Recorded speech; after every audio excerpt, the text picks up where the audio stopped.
Hello folks, today we're going to talk about the reason why I'm not a Canon R6 shooter anymore.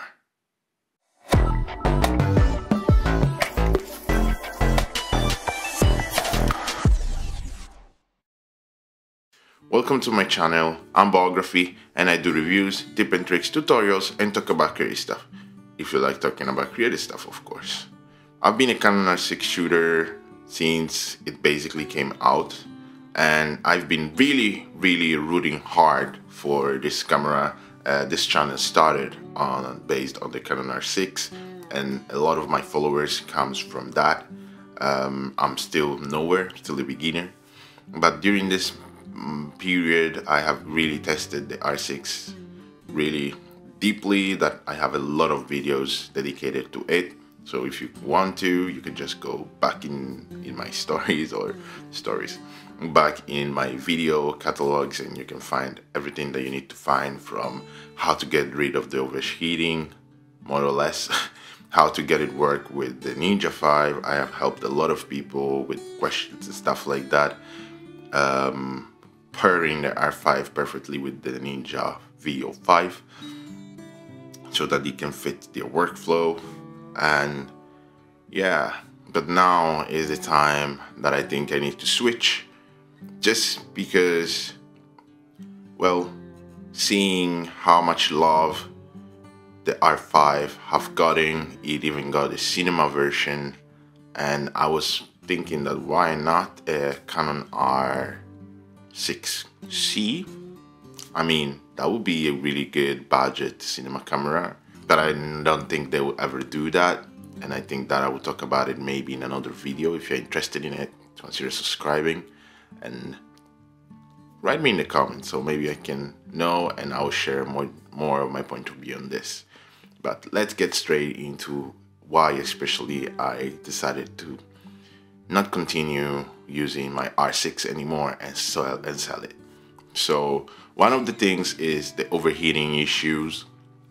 Well, we know Canon has done a big mistake when they were building the R6 and the R5. The overheating issue has never really got resolved. You always have to find a workaround with it, and I think it was affecting my work at a certain point because I couldn't do proper running gun work. And I discovered that especially after I switched to the S5. Guys, it's mind-blowing. Like, I will talk about it in another video, but switching to the S5 I think has been one of the best decisions I have ever made in my small or beginner career. But that will be for another video. Another reason is not being able to set the custom buttons for videos. I mean, Canon, what are you doing? You even put that feature in the R7 and in the R10, and you are not putting it on the R6 that cost even more, and it's supposed to be basically your semi-professional body camera.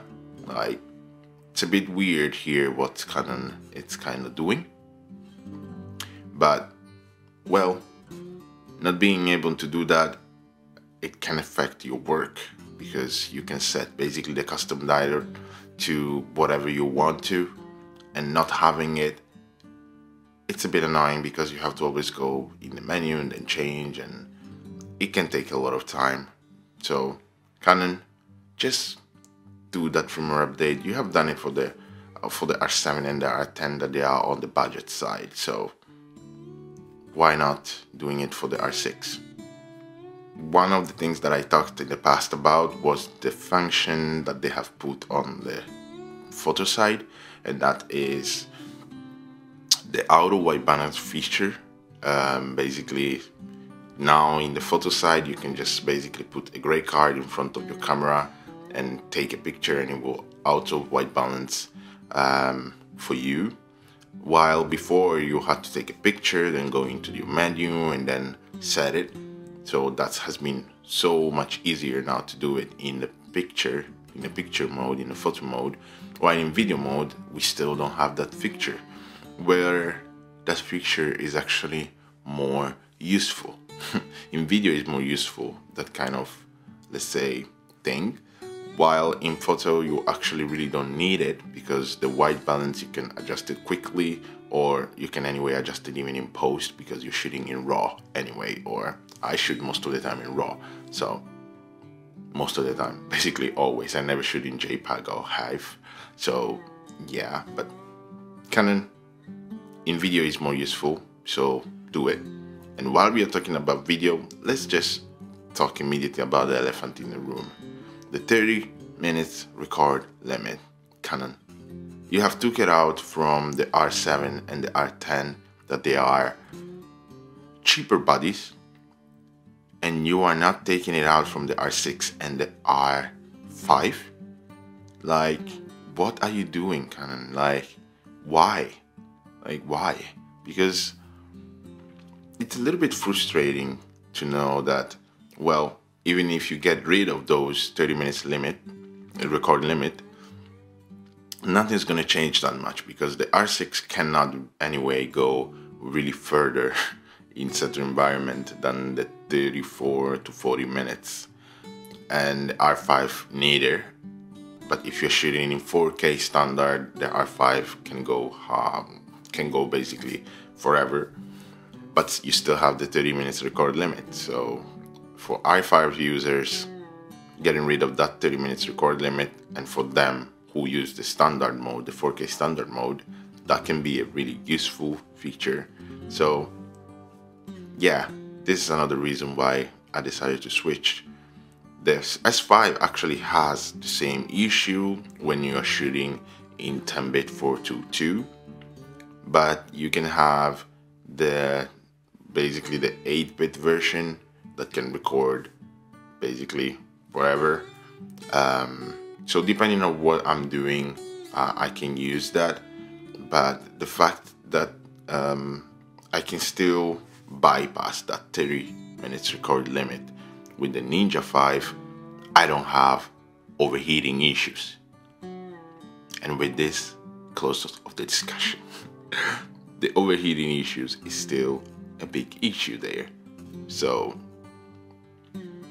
you still have it. It's not that you're going to disappear. While with the S5, I don't have that issue. Neither with the S7, neither with the R7, neither with the R10. So, Canon, you showing that you could have done a better job with the R6 and the R5 bodies just by dedicating slightly more time to them instead of rushing them out. And this probably cost you a lot. But with the R3 and probably this new 2 APS-C cameras, you're gonna recover a lot. But for me, it's not enough. And last but not least, I have mentioned a lot the R7 and the R10. I actually thought about buying the R7 for my YouTube content environment and stuff like that, but then I decided to just stick to my M6 Mark II because it's smaller and compact, and I just like the form factor, that vintage look that it has. So that's what I'm actually recording now in it. I have a LUT for C-Log, and I have another LUT for Cine Style, and then I just have a little bit more dynamic range, if we can call it more dynamic range, but a little bit, let's say, flat profile. Then in post I can just color and bring it to what I have now. So yeah, basically those are the reasons why I decided to sell my R6 and buy the S5. But let me know what you think about this point of views, and let me know your point of view, because it's really important. We are here to talk. We are not here to criticize one another. And I'm not saying that if you want to keep your R6 is a bad thing, because the R6 is a phenomenal camera, but it has too many things that you need to work around in video to be able to use it like for real, professionally, because it's supposed to be a hybrid, but photo camera first and then video camera, but it's still called hybrid. And there are a ton of real hybrid cameras now out there. So I don't know exactly where the R6 fits now in the market. So yeah, pretty much the S5 does everything that the R6 does, except in photos, few things. So the speed is probably less, but I'm not a photographer. So the S5 is a true hybrid camera, and that's a fact. The Sony A7 IV is a true hybrid camera, and that's a fact. And basically, even the M6 Mark II, it's kind of a true hybrid camera compared to the R6 and the R5.